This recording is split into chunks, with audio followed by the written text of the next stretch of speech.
الحمد لله نحمده ونستعينه ونستغفره ونؤمن به ونتوكل عليه ونعوذ بالله من شرور أنفسنا ومن سيئات أعمالنا من يهده الله فلا مضل له ومن يضلل فلا هادي له ونشهد أن لا إله إلا الله وحده لا شريك له وأشهد أن محمدا عبده ورسوله قال الله تبارك وتعالى في كلامه المجيد وفرقانه الحميد أعوذ بالله من الشيطان الرجيم بسم الله الرحمن الرحيم ما لكم لا تقاتلون في سبيل الله والمستضعفين من الرجال والنساء والولدان الذين يقولون ربنا أخرجنا من هذه القرية الظالم أهلها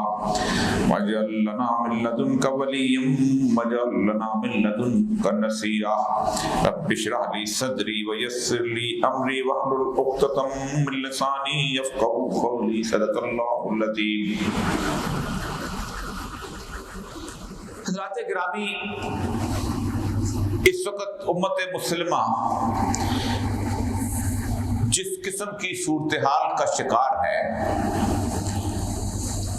اور غزہ کے مسلمان جس طریقے سے اس وقت اسرائیلی جاہلیت کا مقابلہ کر رہے ہیں اور پوری دنیا، پوری عالم کفر جو ہے وہ مکمل طور پر یہودیوں کے ساتھ کھڑا ہے۔ کوئی ایک ملک ایسا نہیں ہے جس کا سربراہ یہ بیان دے دے کہ جو زیادتی ہے وہ اسرائیل کرتا چلا رہا ہے اور حماس کے لوگ یا غزہ کے فلسطین ہیں وہ بہت حد تک مظلوم ہیں۔ یہاں تک کہ مسلمانوں کی 57 مختلف ریاستیں ہیں، ان میں سے صرف ایک ریاست ہے جس کا بارڈر جو ہے وہ غزہ کے ساتھ کھلتا ہے، وہ مصر ہے۔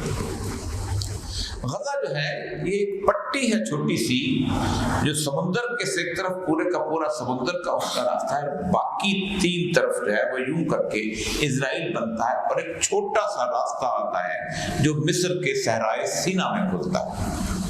یہ صحرائے سینا جو ہے یہ بھی ایک زمانے میں لے لیا تھا 1967 میں، اور پھر اس کے بعد 1973 میں اس کو دوبارہ لیا گیا انور سادات کے مقابلے میں، اور پھر اس کے بعد صحرائے سینا واپس لینے کے بعد مسلمان حکومت مصر نے یہ سمجھا کہ اب ہمارا فرض پورا ہو گیا ہے، اب ہم یہودیوں کے ساتھ معاہدہ کر لیں، تو انہوں نے کیمپ ڈیوڈ معاہدہ کر لیا۔ وہ رفح بارڈر جو ہے وہ بارڈر پہ مکمل طور پہ اس وقت بند ہے، اور اس بارڈر میں بھی شروع سے بند تھا۔ جو غزہ کے رہنے والے لوگ ہیں انہوں نے چھوٹی چھوٹی سرنگیں کھود رکھی ہیں، بعض سرنگیں کئی میل لمبی ہیں، اور ان سرنگوں کے راستے مصر کے لوگ جو ہیں، جو کہ محبت رکھتے ہیں، جو کسی حد تک سمجھتے ہیں کہ ہمیں مسلمان بھائیوں کی مدد کرنی چاہیے، وہ کبھی کوئی خوراک پہنچا دیتے ہیں، کوئی غذا پہنچا دیتے ہیں، کوئی پانی کی بوتلیں پہنچا دیتے ہیں، کچھ دوائیاں وہاں پہنچا دیتے ہیں، یہاں تک کہ اگر کوئی زخمی ہو جاتا ہے تو اس زخمی کو بھی وہ لے کے اپنے ایک اس میں آتے ہیں، اٹھا کے کسی طرح اسٹریچر پہ، اور اس زخمی کو رفح کے بارڈر کے باہر چھوڑ جاتے ہیں۔ وہاں اسعاف کی ایمبولینس کھڑی ہوتی ہیں، اگر کوئی ڈاکٹر وہاں موجود ہو تو وہاں اس کا علاج کر دیتا ہے، ورنہ وہ اس کو لمبا سفر کر کے قاہرہ کے اسپتال میں لے جاتے ہیں۔ تو یہ وہاں اس وقت صورتحال ہے۔ جو قرآن پاک کی سورہ نساء کی آیت میں نے آپ کے سامنے تلاوت کی ہے، میں اس پہ بعد میں آؤں گا۔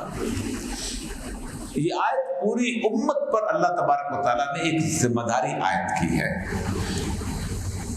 جب ایسی صورتحال پیش آ جائے تو آپ کو کیا کرنا چاہیے؟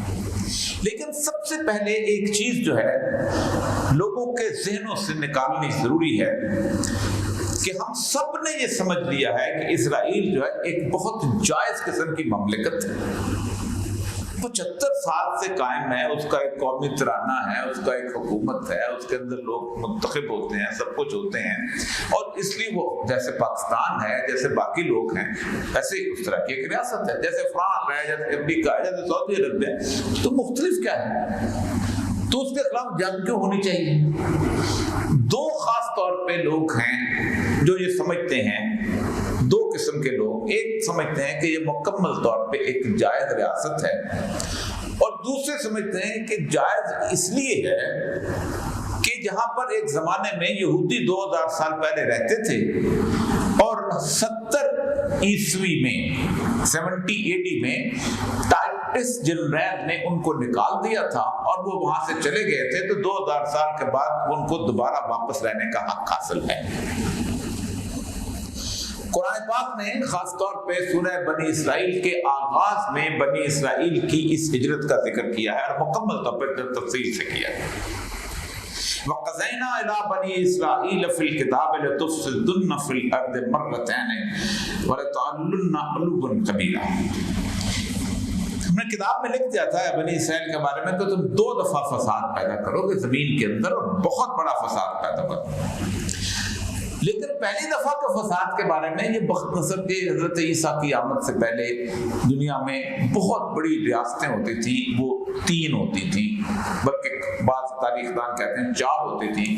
ایک ہوتی تھی بابل اور نینوا کی ریاست، جہاں نمرود حکومت کرتے تھے۔ نمرود جو ہے بیسیکلی جیسے فرعون لقب ہے، ویسے نمرود بھی لقب، نماردہ ان کو کہتے تھے۔ یہ ان کا سینٹر جو تھا یہ دریائے فرات اور دجلہ کے درمیان تھا۔ یہ بہت خوبصورت سرزمین تھی، دنیا کی کہا جاتا ہے چند جو ہے فرٹائل، جہاں غلہ کھجوریں یہ وہ اس میں تھی، اور اس کا جو سینٹر تھا وہ عرفہ کا مقام پہ تھا، جہاں عرفہ وہ مقام ہے جہاں سے ٹرکی سے دریائے فرات ہے وہ شام میں داخل ہوتا ہے۔ اس وقت تو باؤنڈریز نہیں تھی، یہ تو ابھی ہم نے بنا لی۔ وہاں پہ آج بھی وہ ستون 2 موجود ہیں جن میں سے باندھ کے سیدنا ابراہیم کو مجنیق کے ذریعے آگ میں پھینکا گیا تھا، اور وہ جگہ بھی موجود ہے جس میں اللہ نے کہا تھا کل یا نار کونی بردم سلام علی ابراہیم، تو ابراہیم علیہ السلام پر ٹھنڈی ہو جا۔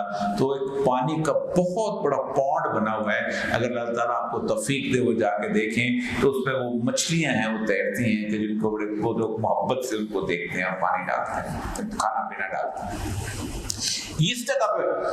تو انہوں نے یہ جو یہودیوں پر حملہ کیا، اور یہودیوں پر حملہ کرنے کے بعد ان کو وہاں سے مارا، قتل کیا، 80,000 لوگوں کو مارنے کے بعد ان میں سے کچھ لوگ جو تھے جو کہ اس قابل تھے، جو کام کر سکتے تھے، سنار تھے، لوہار تھے، ترخان تھے، یہ تھے وہ، ان کو لے کے اس نے غلام بنایا اور مانے گئے، اور یہ وہاں جا کے مستقل طور پہ رہنے لگ گئے۔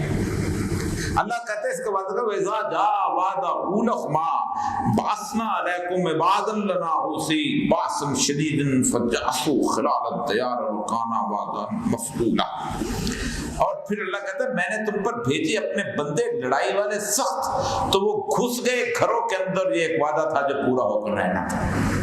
اب یہ وہاں رہتے تھے، اور یہ وہاں رہنے کے بعد جب مستقل طور پر رہائش اختیار کیے ہوئے تھے، اور وہاں پر اللہ ان کو نبی بھیجتا رہتا تھا، بے شمار نبی آئے ہیں، لیکن اللہ کہتا ہے یقتلون انبیاء بغیر حق، یہ جو تھے انہوں نے انبیاء کو بغیر کسی وجہ کے، بغیر کسی چیز کے قتل کر دیا کرتے تھے، اور اللہ نے کہا کہ یہ بہت بڑی زیادتی تھی۔ اس وقت اللہ تبارک و تعالیٰ کیوں قتل کرتے تھے کہ ان کے ہاں 2 لوگوں کی حکومت ہو گئی تھی، ایک مولوی کی اور ایک پیر کی، اخیار و رہبان۔ مولوی کہتا تو ہیں نبی کس سے آگے نبی، میں تو نہیں، ہم تو ہماری تو فکر یہ کہتی ہے، پیر کہتا تھا میری پیری کو چیلنج کرتا ہے۔ تو اس وقت ہوا یہ کہ اللہ تبارک و تعالیٰ نے ایک پیغمبر بھیجا جس کا نام تھا یسع، قرآن پاک میں یسع نام ہے، آپ انگریزی جاننے والے کو ایزیا کے نام سے جانتے ہیں۔ انہوں نے آ کے کہا دیکھو میں اللہ کا پیغمبر ہوں، میں 2 نشانیاں لے کے آیا ہوں۔ ایک تو یہ نشانی ہے کہ تم یہاں سے ہجرت کر کے چلے جاؤ گے واپس یروشلم۔ اب یروشلم تو بڑی کنان کا علاقہ، ریگستان، یہ فرات کا کنارہ، دریا، کھجور کے باغ، پتہ نہیں کیا کچھ پھلو فرو، اور آپ کبھی جا کے دیکھیں بڑی خوبصورت جگہ ہے، وہ علاقہ جو ہے وہ پورے کا پورا دجلہ فرات کا جگہ ہے۔ اور دوسرا اللہ تبارک و تعالیٰ تمہارے درمیان ایک ایسے پیغمبر کو بھیجے گا کہ جو اس دنیا میں ایک عالمی حکومت قائم کرے گا، جیسی حضرت داؤد علیہ السلام کی حضرت سلیمان علیہ السلام کی قائم کی گئی تھی۔ انہوں نے کہا یہ نعوذ باللہ پاگل آدمی، ایسے باتیں کرتا ہے تو اس کو ان کو آرے سے ذبح کر دیا گیا حضرت یسع۔ لیکن چند سالوں کے بعد ایران کے بادشاہ نے، جو سائرس اعظم جس کو کہا جاتا ہے، جس کو ایرانی بڑا اس کو وہ لگاتے ہیں، اس سائرس اعظم نے حملہ کیا، انہوں نے کہا تم یہاں کیا کر رہے ہو بیٹھے ہو، نکلو واپس جاؤ۔ ان کو دھکیلا، واپس جا کے انہوں نے وہاں پر جا کے پھر اپنا ہیکل بنایا اور پھر وہاں جا کے وہ اب رہنے لگے یروشلم کے اندر۔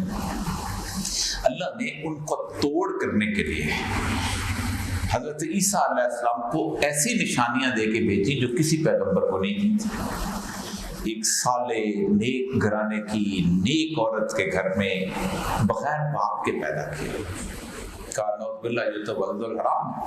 اللہ نے پالنے کے اندر، پگوڑے کے اندر حضرت عیسیٰ کو زبان دی اور کہا کہ میں اللہ کا نبی ہوں اور میں تمہارے درمیان محبوس کیا، پھر بھی نہیں مانا۔ وہ جوان ہوئے تو جب انہوں نے پیغمبری کے حساب سے دعوت دینی شروع کی، یہ جو ڈوم آف راک ہے نا، یہ بڑا بڑا جو گنبد آپ کو نظر آتا ہے، یہ اس پہاڑی کے اوپر بنایا گیا ہے جہاں حضرت عیسیٰ جو تھے وہ لوگوں کو بلا کے دعوت دیا کرتے ہیں۔ جیسے ہمارے یہاں صفا مروا ہے، ویسے سیدنا عیسیٰ کی وہ تو جب انہوں نے دعوت دینے شروع کی تو اللہ نے کہا کچھ نشانیاں اور دے دیتا ہوں۔ تو جس مادر ذات نابینا کی آنکھ پہ ہاتھ پھیرتے تھے وہ دیکھنے لگ جاتا تھا، جس کوڑی کو، کوڑی وہاں تو علاج نہیں ہوتا تھا، اب تو لیپرسی کا علاج ہو گیا، وہاں تو نہیں ہوتا تھا، کوڑی کو پھینکا تھا، ان کو جا کے ہاتھ پھیرتے تھے وہ کوڑ ٹھیک ہو جاتا تھا، اور مردے کوئی اوپر قبر پہ کھڑے کے تو کہتے تھے کم باذن اللہ، تو وہ زندہ ہو جاتا تھا۔ اب ان کو تو ایک دم سے کہتے ہیں تھرتھلی، یہ کیا ہو گیا؟ کیونکہ انہوں نے جو سب سے اہم ترین بات ہے وہ یہ تھی کہ انہوں نے، یہودیوں نے ہیکل سلیمانی، وہ ہیکل کہتے ہیں، اللہ مسجد کہتا ہے، بنی اسرائیل میں آتا ہے سبحان الذی اسری بعبدہ لیلا من المسجد الحرام الی المسجد الاقصی الذی بارکنا حولہ۔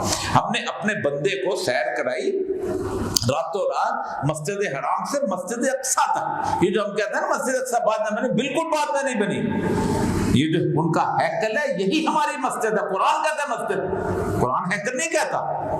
یہ جو لوگ کنفیوز کرتے ہیں، یہ جو یہ گنبد ایک ڈوم آف دا راک کا گنبد ہے، باقی یہ جتنا علاقہ ہے یہ مسجد اقصی کا حصہ ہے۔ یہی مسجد حضرت ابراہیم کے زمانے میں تھی جہاں ان کی وہاں پر قبر مبارک موجود ہے، یہی مسجد حضرت داؤد کے زمانے میں تھی، یہی مسجد حضرت سلمان کے زمانے میں تھی۔ محل ان کا علیحدہ تھا، لیکن مسجد اللہ کے ہاں حضرت آدم سے لے کے اب تک عبادت گاہ کا نام صرف اور صرف مسجد ہے، اور اس کو اللہ نے کہا کہ مسجد بارکنا حولہ، اس کے ماحول میں ہم نے برکت رکھی ہوئی۔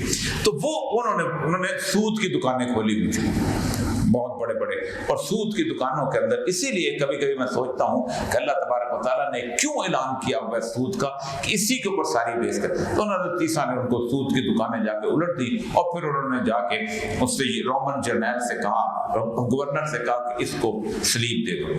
اس سے انہوں نے کہا کہ دو چیزیں ہیں وہ ثابت ہوں گی، ایک تو یہ ثابت ہو جائے گا کہ یہ وہ سلیب ہوگی، وہ ثابت ہو جائے گا کہ اب یہ تو وہ ہے، ورنہ نے تو حکومت قائم کرنی تھی، تو حضرت یسع والا پیغمبر نہیں ہے۔ اور دوسرا، یہودیوں کی کتابوں میں لکھا ہوا تھا، بلکہ قرآن میں بھی لکھا ہوا ہے کہ اللہ تعالیٰ اپنے نبی کو ذلت آمیز موت سے بچا دیتا ہے۔ تو سلیب سب سے ذلت آمیز موت تھی کہ یوں کر کے اس کو لٹکاتے تھے، اس میں میخیں گاڑتے تھے نیچے، اور وہ کئی دن وہیں لٹکتا لگتا وہیں مر جاتا تھا، اور لوگ اس کو گزرتے گزرتے اس کے اوپر جو تھے وہ جسے کہتے ہیں وہ گالیاں دینا اور سب کچھ کرنا وہ کرتے رہتے تھے۔ تو انہوں نے ان کو لٹکا دیا۔ 500 سال تک یہودی اور عیسائی یہ سمجھتے رہے کہ ہم نے صلیب چڑھا دیا۔ 600 سال کے بعد 571 میں رسول اکرم صلی اللہ علیہ وسلم آئے ہیں، 40 سال کے بعد اب اللہ کے رسول نے اور قرآن پاک نے کہا کہ نہ وہ ان کو قتل کیا گیا، نہ صلیب، اللہ نے ان کو پلٹا لیا ہے۔ اور اللہ نے، ہوتا کیا ہے کہ جب بھی کبھی کسی نبی کو اس طرح کی صورتحال کا سامنا ہوتا ہے تو اللہ ان پہ عذاب نازل کرتا ہے۔ تو شعیب علیہ السلام ہیں، اس طرح اور بہت سارے، لوط علیہ السلام کے قوم ہے، اللہ نے یہ عذاب جو ہے یہ سسپینڈ کر دیا آخرت میں۔ اور قرآن میں آتا ہے کہ سیدنا عیسیٰ کو کہ تمہاری موت اس وقت تک نہیں آئے گی جب تک کہ سب تم پہ ایمان نہ لے۔ تو اب یہ بھی، اور اللہ کہتا ہے دوسری دفعہ جب ہوا تو اس کا بھی اللہ تبارک تعالیٰ نے اس میں ذکر کیا ہوا، جا وعد اللہ کہتے ہیں لسوا وجوہکم ویدخلوا المسجد کما دخلوا اول مرۃ ولیتبروا ما علوا تتبیرا، کہ جب جس سے پہلے داخل ہوئے تھے ویسے تو جب ان کو ہو گیا تو اس کی سزا پہلے تو اللہ نے یہ دی کہ ٹائٹس جرنیل آیا 70 عیسوی کے اندر، انہوں نے قتل و غارت کر کے ان کو ختم کر کے ختم یہاں سے نکلو یہاں سے، اور اللہ کہتا ہے وہ جینا بکم لفی، اللہ کہتا ہے وقطعناہم فی الارض امما، میں نے تمہیں دنیا میں تقسیم کر، جاؤ ادھر جاؤ ادھر جاؤ ادھر یہاں سے۔ کچھ لوگ جو تھے بنی اسرائیل کے وہاں رہ گئے، باقی یہ وہاں سے چلے گئے، کوئی نائجیریا چلا گیا، کوئی ادھر چلا گیا اپنا سینٹر۔ خاص طور پہ آپ باکو میں جائیں، میں بھی کچھ چند دن پہلے باکو گیا ہوا تھا تو میں نے ان کا وہ یہودیوں کا وہ خاص طور پہ گاؤں دیکھ کے آیا ہوں جس میں یہ ابھی تک وہاں رہتے ہیں، اور وہ اپنے سیناگوگ وہ سارا کچھ وہی اس کو بات کیا، یہ وہاں پر آباد تھے، تو یہ وہاں جا کے آباد ہو گئے۔ لیکن اللہ کہتا ہے نا وَإِذَا جَاءَ وَعْدُ الْآخِرَةِ جِئْنَا بِكُمْ لَفِيفًا، جب آخر وقت آئے گا میں تم سب کو اکٹھا کر کے لے آؤں گا۔ اب یہ اکٹھا کر کے ہم لے آئے ہیں، اب ہونا کیا ہے؟ پہلی بات تو یہ ہے کہ دنیا پوری یہ کہتی ہے کہ چونکہ یہودی وہاں سے نکالے گئے تھے اس لیے ان کا وہاں پر حق ہے، یہ تسلیم کر لیا جائے اصول، تو اقبال کہتا ہے پھر تو اسپانیہ میں ہمارا بھی حق ہے۔ اول تو یہ جتنے بھی اس وقت وہاں پر آباد ہیں یہ بنی اسرائیل نہیں ہے۔ ہوا یہ کہ قرآن کی ایک آیت بڑی زبردست ہے، یاجوج اور ماجوج کا 2 جگہ ذکر ہے قرآن میں، ایک سورہ کہف میں اور ایک سورہ انبیاء میں۔ سورہ انبیاء میں اللہ تعالیٰ فرماتے ہیں کہ وَحَرَامٌ عَلَىٰ قَرْيَةٍ أَهْلَكْنَاهَا أَنَّهُمْ لَا يَرْجِعُونَ، ہم نے ایک بستی کو ہلاک کر دیا، یروشلم کو ہلاک کیا، اب یہ وہاں واپس نہیں آئیں گے، أَنَّهُمْ لَا يَرْجِعُونَ حَتَّى إِذَا فُتِحَتْ يَأْجُوجَ وَمَأْجُوجَ، جب ہم یاجوج اور ماجوج کو کھول دیں گے تب یہ واپس آئیں گے، اور اس کے بعد اللہ کہتا ہے ہم من کل حدب ينسلون، اور وہ تم پر بلندیوں سے حملہ آور، یروشلم کی بستی ختم۔ اب آپ دیکھیں یہ واپس کب آنا شروع ہوئے ہیں؟ 1911 میں روتشیلڈ جو تھا یہ بہت بڑا بینکر تھا، اس نے 1694 میں بینک آف انگلینڈ کا چارٹر لیا تھا، بہت بڑا سود خور تھا یہودی، اور اس کی فرانس میں بھی اس فیملی کی اسٹیبلشمنٹ تھی اور اس میں بھی تھی۔ اس نے اپنے سود کے پیسے کے زور سے 60 یہودی خاندانوں کو جمع کیا اور وہاں جا کے وہاں پر پہنچ گیا، اور وہاں پر ان کو 60 گونگے تھے، گرے کلر کے ساتھ وائٹ کلر کے، اور تلبیب کہتے ہیں ایک ایسی پہاڑی کو کہ جس کے نیچے پانی ہو، وہاں پر انہوں نے اس کو کہا کہ یہ 60 مکان تم نے بنانے ہیں، ایک سیناگوگ بنانا ہے، ایک اس کے ساتھ آپ نے ہیبرو لینگویج بنانی ہے، اس کا انسٹیٹیوشن بنانا ہے، اور یہاں تم آ کے رہو گے۔ 1 سال کے اندر ان کا سب کچھ کمیونٹی سینٹر، اب بھی اس وقت تل ابیب میں سب سے بڑا جو مین بولے وارڈ ہے وہ ہے روتشیلڈ بولے وارڈ۔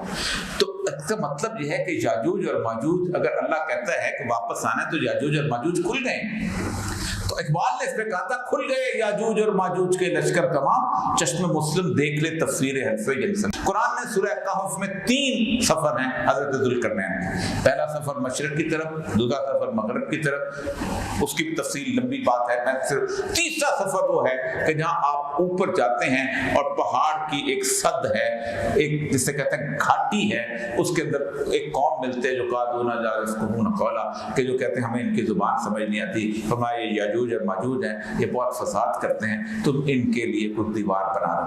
حضرت ذوالقرنین کہتے ہیں مجھے اللہ نے طاقت عطا کی ہے، تم مجھے لا دو، لوہا لا دو، تانبا لا دو، میں پگھلا کے ایک دیوار بنا دوں گا۔ وہ انہوں نے دیوار بنا دی، اب جب اللہ کا حکم ہوگا تو یہ دیوار جو ہے وہ ٹوٹ جائے۔ اب یہ واحد قوم ہے خزا کی قوم اس علاقے میں کہ جنہوں نے یہودیت قبول کی ہے، ان کو کہتے ہیں اشکنازی جوز، جو نیٹ والے لوگ ہیں وہ ٹائپ کا کہتے ہیں اشکنازی جوز۔ اس وقت دنیا پوری کے اندر جتنے بھی بڑے بڑے یہودی یورپ میں بیٹھے ہوئے ہیں جو زائنسٹ ہیں ان میں سے ایک بھی بنی اسرائیل نہیں ہے، وہ سارے اشکنازی جوز۔ لیکن انہوں نے کمال یہ کیا کہ انہوں نے اس یہودیت قبول کر کے 2000 سال تک یورپ میں یہودیت کی حیثیت سے عیسائیوں کے ملکوں میں رہے، اور عیسائی سمجھتے تھے یہ ہمارے پیغمبر کے قاتل ہیں، انہوں نے عیسائیوں نے قتل کیا، مارا،